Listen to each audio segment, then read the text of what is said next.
మీ ఎలాంటి వ్యాపార ప్రకటనలకైనా వెంటనే మా ఛానల్ సంప్రదించండి. అందరికీ నమస్కారం. ఈరోజు మనతో పాటు ఉన్నారు ప్రముఖ ఆధ్యాత్మికవేత్త, professor, astrologer doctor Mullapudi Satyanarayana Murthy గారు. గురుగారితో మాట్లాడదాం. గురుగారు నమస్కారం. నమస్కారం మా శిరీష. గురుగారు, ఈ 2026లో బంగారం ధరలు ఇప్పుడు 25లో చూసుకుంటే 24లో చూసుకుంటే విపరీతమైన రేటు ఉంది గురుగారు. ఈ 26లో ఏమైనా తగ్గుతుందా? మాలాంటి బంగార ప్రియులు కొనగలుగుతారా? బ్రహ్మం గారు చెప్పినట్టు కాలగ్రహణం ప్రకారం బంగారం ధర తగ్గుతుందా పెరుగుతుందా చెప్పండి గురుగారు. బంగారం అనే కాదు, ఏదైనా సరే వస్తువు కాలక్రమేణా జనాభా పెరుగుతున్నారు కాబట్టి రేట్లు పెరుగుతూ ఉంటాయి. అయితే మీడియా వాళ్ళు చేసిన హడావుడి ప్రచారం వల్ల 2024 సంవత్సరంలోనూ 2025 సంవత్సరంలోనూ బంగారం రేట్లు పెరిగినాయి అని చెప్పాలి. ఆ తర్వాత 2026లో కూడా ఆబ్వియస్గా పెరుగుతాయి. ఏకంగా 1,25,000 రూపాయల వరకు వెళ్ళిపోతుందని అంచనాలు వేస్తున్నారు. అయితే ఇంకా 1,50,000 వరకు కూడా పెరగచ్చు అని చెప్పి బంగారపు షాపుల వాళ్ళకి లాభం కదా మరి, అందుకని ప్రచారం కొనసాగుతూ ఉంది. అయితే వాస్తవానికి ఏంటంటే, మనకి వైజాగ్ నుంచి ఒక బంగారు పని షాప్ చేసే వాళ్ళ భార్య నాతో మాట్లాడింది. అయ్యా, ఖాళీగా ఉంటున్నాడండి మా హస్బెండ్, బంగారం షాప్లో గుమస్తా ఆయన. ఎందువలనమ్మా? బంగారం షాపులు కిలకలాడుతున్నాయి కదా అంటే, బంగారం రేటు బాగా పెరిగిపోయింది కదండి, ఎవరు కొంటలేదు, ఖాళీగా ఉందండి. ఇదే పరిస్థితి రాబోతుంది. అంటే దాన్నే శాచురేషన్ పాయింట్ అంటాం. అంటే హైదరాబాద్లో రేట్లు, ల్యాండ్ రేట్లు ఎవడిష్టం వచ్చినట్టు వాళ్ళు పెంచేసి బాగా హైప్ తీసుకొచ్చేసారు. ఇంకేముంది, రైల్వే స్టేషన్ పడిపోతుంది, ఎయిర్పోర్ట్ పడిపోతుంది, ఇంకా అవసరమైతే ఇక్కడ స్వర్గం పడిపోద్ది అని చెప్పి కూడా చెప్తారనమాట రియల్ ఎస్టేట్ వాళ్ళ బూటకపు మాటలు. అలా బూటకపు మాటలతో హైదరాబాదులో ఇంక మిగతా సిటీస్లో అలా లేవు. మళ్ళీ ఓన్లీ మనకు అలా పెంచేసి ఇప్పుడు ఎవడో కొంటలేదండి, రియల్ ఎస్టేట్ వాళ్ళు నోటి దగ్గరికి వచ్చి ఆగిపోతుంది గురువుగారు, ఎవడో కొంటలేదండి అంటే మీకు మీరే కదా మరి చేసుకున్నారు. అలాగే బంగారం షాపుల యొక్క పరిస్థితి కూడా అదే జరగబోతుంది. అంతా ఈగలు తోలుకోవాలన్నమాట, ఏదో 1-2 తప్ప. 1 సంవత్సరం నడిస్తే నడవచ్చు 2026 సంవత్సరం వరకు. పోతులూరు వీరబ్రహ్మేంద్ర స్వాముల వారు ఏం చెప్పారంటే, రోజులు పెరిగే కొద్దీ కలియుగాంతానికి రాగి, ఇత్తడి ఇవి మంచిగా పుంజుకుంటాయి, బంగారం పడుకుంటుంది. దాన్ని పడుకోబెట్టారు మన బాంబే హీరోయిన్లు అంతా కూడా. ఆల్రెడీ ఇప్పుడు కాదు, 25 సంవత్సరాల బ్యాకే హీరోయిన్స్ ఎవరో కూడా బంగారం కొనరు, అంతా ప్లాటినం కొనుక్కుంటారు.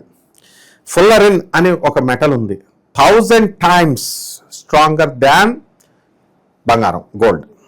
And 1,00,000 times 100 times costlier than బంగారం. ఫుల్లరిన్, FULLEREIN, రాయలసీమలో పడింది అది.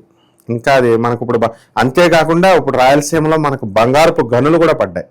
ఇదంతా ప్రాసెస్లోకి రావడానికి ఇంకా 6 సంవత్సరాలు పడుతుంది. అది ఎప్పుడైతే ప్రాసెస్లోకి వచ్చేసిందో, మనం ఎక్స్ట్రాక్షన్ గోల్డ్ని తీస్తామో గనుల్లో, గోల్డ్ మైన్స్లో, అప్పుడు ఆటోమేటిక్గా ఈ బంగారం రేటు పడిపోద్ది. పుష్కలంగా అబండెంట్గా దొరుకుతాయి మనకి. ఇప్పుడు ఏంటంటే దొరక్క ఒకే వస్తువు మీద ఎగబడుతున్నారు కాబట్టి రేట్లు పెంచేస్తున్నారు. ఈ రేట్లు ఇప్పుడు 10 గ్రాములు 1,50,000 రూపాయలకి అమ్మేటటువంటి పరిస్థితి. ఒకానొక సమయంలో శ్రీకృష్ణదేవరాయలు వారు ఉన్నప్పుడు రత్నాలు, బంగారాలు, మణులు, మాణిక్యాలు ఇవన్నీ ఇప్పుడు మనకి హైదరాబాద్లో సంతలు ఏ ఏరియాలో ఆ ఏరియాలో కూరగాయలు అమ్ముతారు చూసావా, అలాగా అంతా మార్కెట్ బళ్ళ మీద పోగులు వేసేసి అమ్మేవారు. ఎవరికి నచ్చింది వాళ్ళకు కొనుక్కునేవారు. అసలు మనము మానవుడు ఆది మానవుడిగా ఉన్న తర్వాత మనమంతా కూడా ఎలా వచ్చామంటే వస్తు మార్పిడి నుంచి వచ్చాం. ఇప్పుడు నాకు ఫుడ్ కావాలా, రైస్ కావాలా, నా దగ్గర లేదు, నా దగ్గర ఉన్నటువంటి ఏదో ఒక వస్తువు, బంగారమో ఇత్తడో లేకపోతే ఏదో ఒకటి నీకు ఇచ్చేస్తా, నువ్వు దాని నిమిత్తము కందిపప్పు లేకపోతే బియ్యమో ఇస్తావు. ఆ విధంగా వస్తు మార్పిడి వ్యవస్థ నుంచి వచ్చి అలా స్లోగా ఈ బంగారానికి డిమాండ్ పెంచేసుకున్నాం, మనమే పెంచేసుకున్నాం. మళ్ళీ దాన్ని ఆటోమేటిక్గా ఏం చేస్తాం, విరుగుట కొరకే పడిపోద్ది. అందువల్ల ప్రతి ఒక్కడు ఏమనుకుంటున్నాడంటే బంగారం కొనేస్తాం మేము, బంగారం పెరిగిపోతుంది, అండ్ ఇన్వెస్ట్మెంట్స్కి ఇది చాలా బాగుంటుంది.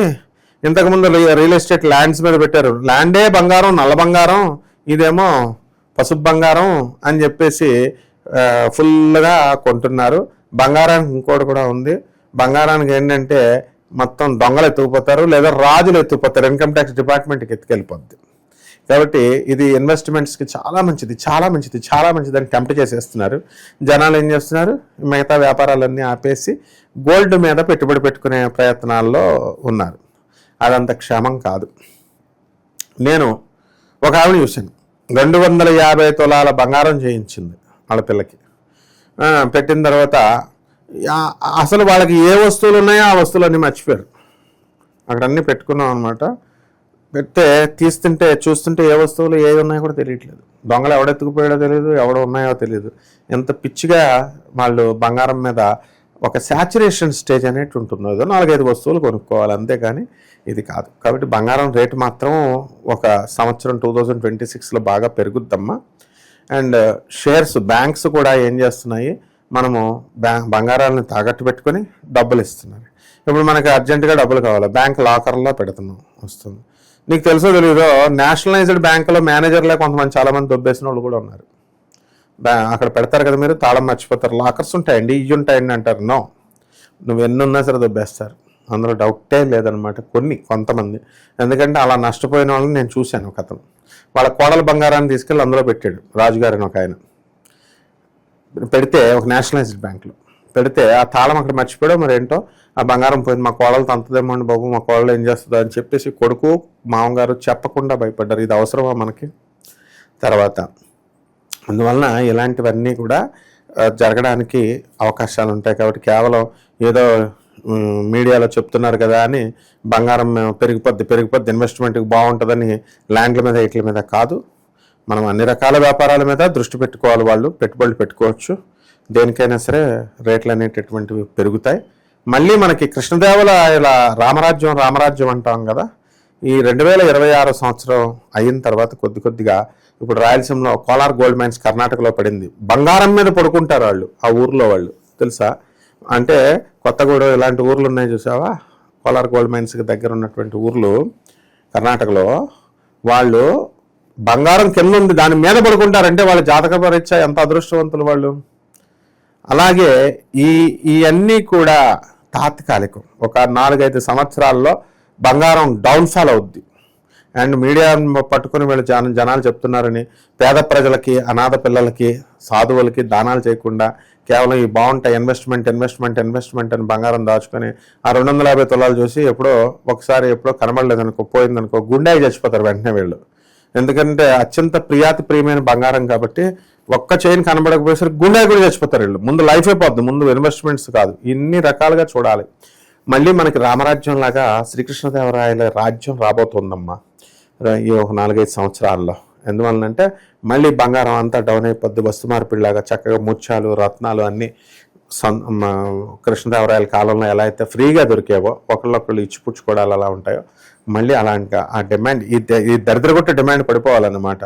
ముందు ఇప్పుడు రియల్ ఎస్టేట్ డిమాండ్ పడిపోయింది, బిల్డర్ల తోక కట్ అయింది, రియల్ ఎస్టేట్ వాళ్ళ తోక కట్ అయింది. రేవంత్ రెడ్డి గారు వచ్చారు, చక్కగా కేసీఆర్ గారు వచ్చారు, తోక కట్ చేశారు. అలాగే బంగారాన్ని కోట నిర్మలా సీతారామన్ ఏం పిచ్చిది కాదు, తప్పకుండా తోక కట్ చేస్తుంది. కొన్నయండి ఫస్ట్, తర్వాత ఇన్కమ్ ట్యాక్స్ వాళ్ళకి ఇక్కడ కొనగానే అక్కడ షాపులకి వెళ్తుంది అనమాట ఇన్ఫర్మేషన్. ఇన్కమ్ ట్యాక్స్ వాళ్ళు వచ్చి రైడింగ్ చేసి పట్టుకుపోతారు సగం బంగారం. పేదవాళ్ళకి పంచే విధానం అనేటటువంటిది త్వరలో రాబోతోంది.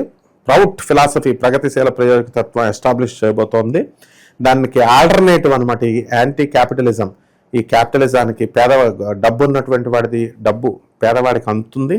యాంటీ క్యాపిటలిజం ఆ సిద్ధాంతాలన్నీ నరేంద్ర మోడీ గారి హయాంలోనే జరుగుతాయి. కాబట్టి చంకలు గుద్దుకుంటూ బంగారం రేటు పెరుగుద్ది అని చెప్పేసి వీళ్ళకు అంటే బంగారం షాపులు ఏవో 1-2 కొంటారు. వాళ్ళకే ఉంది, ఐపీలు ఎత్తేస్తారు వాళ్ళు, బ్యాంకు లోన్లు తీసుకుంటారు. ఇప్పుడు 5,000 కోట్లు మాఫీ చేసేస్తారు వాళ్ళు. 2,000 కోట్ల లంచాలు ఇచ్చేస్తారు, 5,000 కోట్లు ఉన్నటువంటి మాఫీలు చేసేస్తారు, షాపులు ఎత్తేస్తారు, అన్ని ఎత్తేస్తారు. కాబట్టి ఈ బూటక ప్రచారాలు నమ్మకూడదు. కేవలం తాత్కాలికంగా ఏదో కొద్ది రోజులు, ఒక 2-3 సంవత్సరాలు, ఒక 2 సంవత్సరాలు మాత్రం హవా నడుస్తుంది. తర్వాత మాత్రం ద గ్రేట్ డౌన్ఫాల్. గోల్డ్ అనేటటువంటిది పోతులూరు వీరబ్రహ్మేంద్ర స్వామి వారే చెప్పారు డైరెక్ట్గా. ఆయన మా మాటను బేస్ చేసుకుని నేను చెప్తున్నాను ఇది. అందులో ఏ మాత్రమూ ఇందులో అసత్యం లేదు. అండ్ వెరీ ప్రాక్టికల్గా ప్రతి మనిషి కూడా చూసుకోవాలి. ధన్యవాదాలు గురూజీ. ధన్యవాదాలు.